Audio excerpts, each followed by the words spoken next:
Hello, everyone, and welcome back to this week's episode of Mocktail Minutes. This is Brianna. I'm doing a solo episode for you guys today. So, and I'm gonna try to keep it short and sweet, but fingers crossed. Before we get started, I am drinking a orange poppy with a little bit of the Chobani sweet creamer. I've been really into making like copycat dirty sodas lately, and I'm not that fancy with it, but I really do like the Chobani sweet creamer with just like a Olipop, a poppy. It just makes the day more fun. But today I am talking about something that I've been talking with a lot of my clients about, and it's, am I being realistic, or is my timeline for weight loss realistic? And I think it's really hard right now to be realistic because we are seeing very quick, very sudden, very rapid weight loss and a lot of weight loss. You know, it's not abnormal to have a coworker who was 20 to 30 pounds heavier a month or 2 months ago before they started a GLP-1. And it's kind of all around us. And for those who are losing weight in the traditional sense, they're not using a GLP-1. I think most of you know that that's probably the right way to do it. Like, you know, if you're being honest with yourself, you don't want to have that rapid weight loss. You want to do it correctly. You want to get off this, merry-go-round of yo-yo dieting.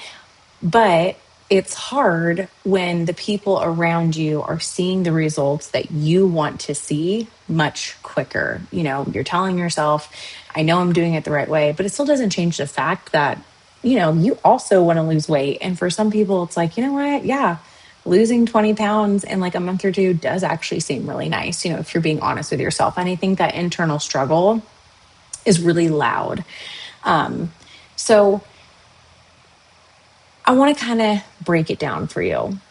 In order to lose a pound of weight, and I'm just going to say weight because anytime you lose weight, it is muscle and it is fat. It's both.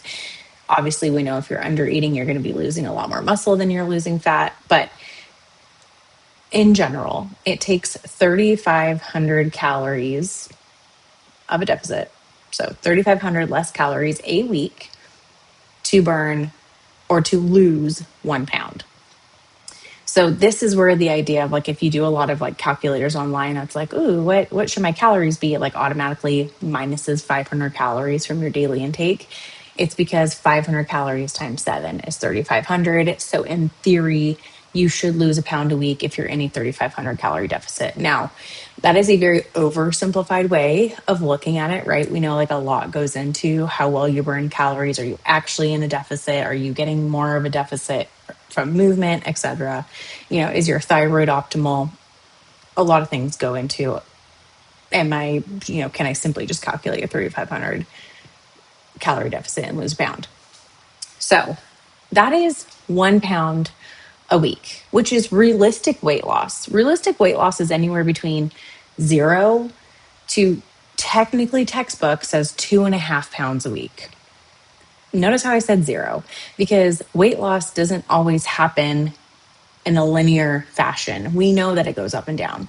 So 0, maintaining for a week, is still normal weight loss.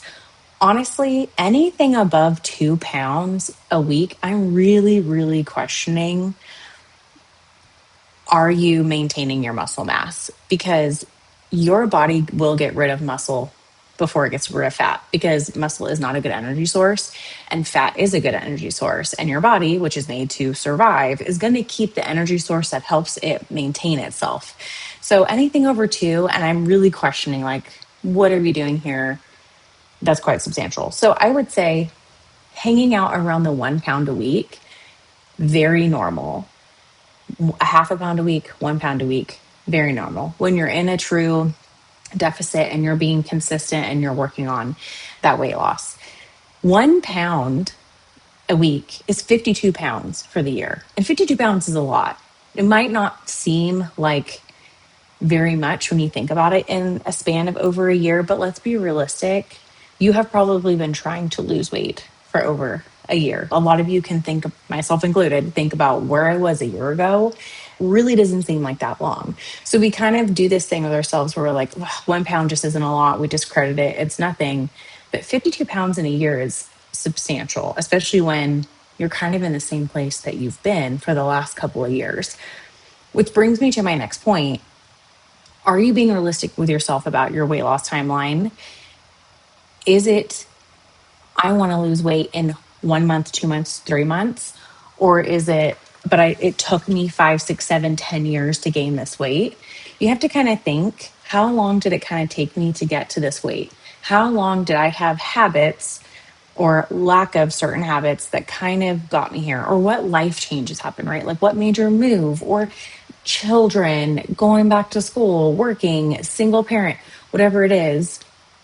How long have you not been focusing on yourself or been able to focus on yourself that has caused you to be at a weight that you're unhappy with?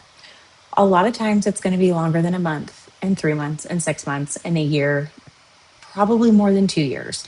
So kind of being realistic with yourself, like, I didn't gain all this weight, because similarly to how 3,500 calories deficit a week in theory should burn you 1 pound. Well, that's how much extra you have to eat a week to gain 1 pound. Okay, so you were, it just feels like the stuff that was happening when you were gaining weight was like rapid. But the reality is it probably was over a big span of time. Now, I know that's not always true. There's people who have always been in a larger body and a larger weight. And I'm not necessarily talking to those people, because that's a completely different topic episode for another day. I'm talking about the people that's like, I don't know, it just seems from like 20 to 30 or from 30 to 40 or 40 to 50. I just gained 10 pounds in the last 10 years, or I gained 20 pounds in the last 10 years, that sort of thing.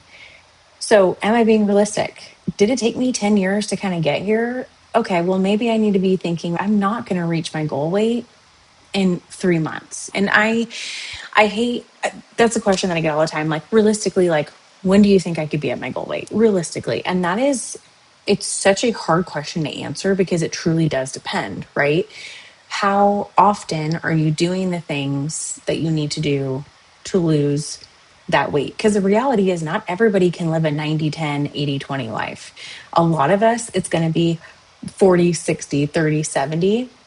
So you're moving that needle much slower.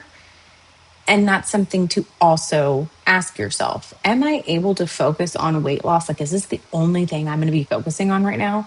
If so, you're probably going to lose weight faster. It's probably going to be a little bit easier. But if you know, like, yeah, I'm juggling a full-time job and multiple kids and, running a household or doing all these things, I don't have the capacity to do 100%, like 90-10, 80-20 right now. Okay, that's okay. But let's have that expectation in our head of knowing, hey, I'm not going to get to this goal of where I want to be next month, because it's physically impossible. I don't have the time to do as much as I need to do, right? And then there's a whole conversation of like, okay, well, let's set realistic goals. Let's set realistic expectations. Let's figure out those micro habits that get you to that habit change. Like, that's all stuff that I work on with people to make sure, like, hey, how are we actually making that happen? But for the most part, many of us are very unrealistic with our timeline, and it is because of what we're seeing around us. It's hard. And I think for some people, it removes that reinforcement that they're doing good, right? Because if you think about, like, if you've done keto or you've done a really low calorie diet and you have been weighing every day, and every day you get on the scale, or every week you get on the scale and it goes down, that's that reinforcement of, I'm going to keep doing this thing that sucks because I am doing it right, because I am seeing the outcome I want to see. And so when you are seeing people get the outcome that you want to have, it's kind of takes away from you feeling like, well, am I doing the right thing? Like, does this actually work? And then you have social media preying on you saying, no, it's not going to work because you're broken. Your hormones are broken and you're going through menopause and you have insulin resistance and you need to work on your gut health. And while all that could be true, like, Yes, focusing on your gut health helps you lose weight. Focusing on reversing your insulin resistance helps you lose weight. Focusing on balancing your hormones or fixing hormones that are really out of whack can help you lose weight. But it preys on that really vulnerable voice that you have going, am I doing it right or am I broken? And it comes in loud and says, yes, you are.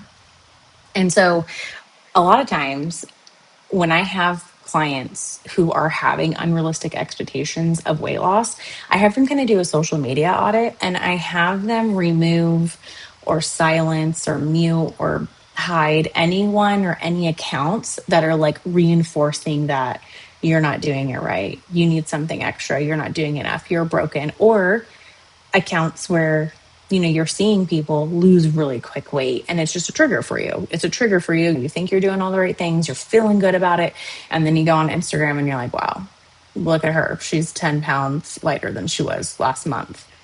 And suddenly like you're back to square one mindset wise. So if you are having unrealistic expectations, number one, just ask yourself, is my timeline realistic? Is it kind of around that 1 pound a week? Do I have the time to do 80-20 right now? And how long did it kind of take me to get here? And then kind of reevaluate what is a realistic goal for healthy, sustainable weight loss without the use of a GLP-1 or a diet that is severe calorie restriction and making you lose rapid weight. Because we know that returns. And this is not to bag on anyone that's using a GLP-1 like microdosing, or they're using it for diabetes, or they're using it for PCOS or PMOS, or because they just need a little bit extra help or a tool and they're doing it correctly. This is not for you. This is not me bagging on it. I work with a lot of people that use a GLP-1 correctly, for sure. Like, this is the age that we're in. I think it's a great tool. I think it changes lives. I'm talking about the people who are taking very high doses, seeing that rapid weight loss. They're not doing any of the lifestyle changes. We know now, they've been out long enough, people have weight rebound within the first year and a half of like 80% to more than 100% of the weight loss that they lost when using it incorrect. So, I'm not trying to be one of those people. I'm trying to do this correct. I'm trying to do it right. So that way in a year from now, which is going to sneak up on me a lot faster than I think, I am happier with the movement that I have made on the scale. I'm happier in my body. I'm feeling good. I'm feeling strong. I have good muscle mass. I've actually improved my health. This is for you. Okay. Am I being realistic? I'm going to say probably not. Or I'm going to say you just need someone in your ear telling you, like, hey, chill out. You're doing the things. Let's keep being consistent and let's give it some time. A month is not a lot of time. 3 months, you're just scraping the surface. I would say 6 months of lifestyle changes consistently, you're going to start to really see that outcome. Notice I said consistent. Are you 80-20? Can you be 80-20? So 1 month, you might see a little bit, maybe. And again, everyone is different with how quickly they lose weight, if they have inflammation, all of that. But let me give it a good solid 6 months of the plan I'm doing to see if it's working before I reevaluate. Because if you just keep throwing spaghetti at the wall, hoping that it sticks, you're never going to figure out what it is that really helps you. And you're going to keep spinning your wheels. That voice of, I must be broken, is going to get louder and louder.